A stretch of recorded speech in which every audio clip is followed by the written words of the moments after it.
Yerdagi hayotning ilk bosqichi. Boshlang'ich davrda o'simliklar yer yuzida o'sishga tez moslashdi. Yer sirtini o'rmon qopladi. Salqin bo'ldi. Yer sharida suv ko'p, ikki qutbda muzlik katta, Atlantika okeani yo'q. Yer sirtida suv yetarli, tog' kam, yer landshafti past tekis, o'rmon o'sishga sharoit yaxshi, muhit va namlik yetarli. Cho'l tog' kam bo'lgani uchun urug'idan ko'payuvchi sporali o'simliklar dengizdan quruqlikka moslashib ko'paygan va kislorod bilan nafas olgan. Yer sirtini o'rmon butkul zamburug' qopladi. Yerga quyosh nuri kamroq tusha boshladi. Suvdan chiqqan kislorod miqdori kamaydi. Tabiat global darajada isib ketdi. Kislorod kamayib, havo qizib ketdi. Yer shari issiqlikni ko'p yutdi. Kisloroddan foydalanuvchi hayvon va o'simlik ko'payib ketdi. Qutbdagi muzliklar erib tabiatni suv bosdi. Yer suv ostida qoldi. O'simliklar ham suv ostida qoldi. Vaqtlar o'tib ko'mirga aylandi. Yer shari juda katta issiqlikni yuta boshladi. Hozir ham yer shari quyoshdan kelayotgan issiqlik energiyani yilning hamma faslida bir xilda yutadi. Vulqon orqali atmosferaga tarqatib turadi. Barcha yer sirti suvdan iborat bo'lgani uchun eng kamida 40-50 gradus issiq bo'lib, yer kunduzi quyoshdan, kechasi suvdan issiqlikni oldi. Sayyoramiz eng kamida 2 kilometr suv ostida edi. Quyosh yer sharini bir xil qizdiradi. Natijada yer osti vulqoni otilib chiqa olmay qoldi.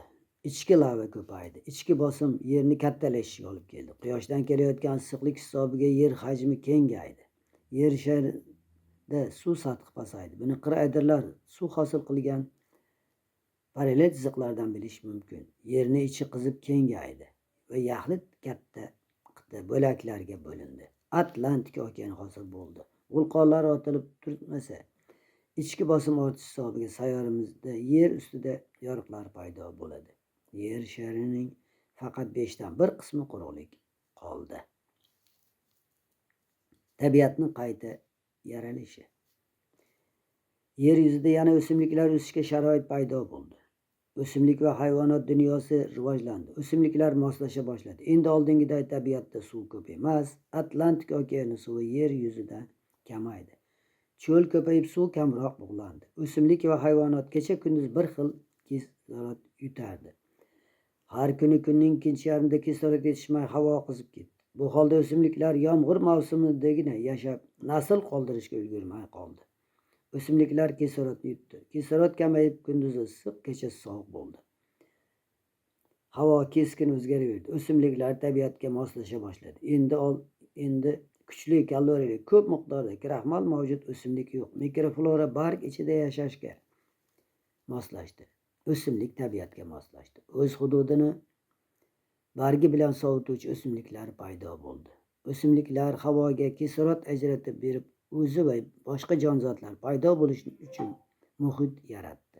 Mikroflora ham xuddi shunday yashadi. Havo harorati isib ketgani uchun havodan karbonat angidrid gazini yutib, kislorod ajratib, o'zi yashab turgan hududni sovutadi. Shimolda igna bargli efir moyli daraxtlar 6 oy uzluksiz yorildi. O'z hududini sovutish bilan birga nasli uchun mevasini yetishtirishga moslashdi. Subtropik iqlim o'simliklariga fasl almashish xalaqit berdi. Shimolda 38-40% kislorod bo'ladi. Agar qurg'oqchilik bo'lsa, yerdagi suv bug'lanadi. Kislorod miqdori 50% dan ortib ketadi. O'rmon oson yonib ketishi mumkin. Kimsasiz o'rmon o'z-o'zidan yonib keta olmaydi. Balki kislorod foizi ortgani sababli yong'in sodir bo'ladi. Kun uzaysa yoz, tun uzaysa qish bo'ladi. Galaktikadagi hamma planetalar qutb yulduzi tomonga og'ib turgani uchun planeta sirtiga tushayotgan yorug'lik kun uzunligi o'zgaradi. Yer yuzida fasl almashadi.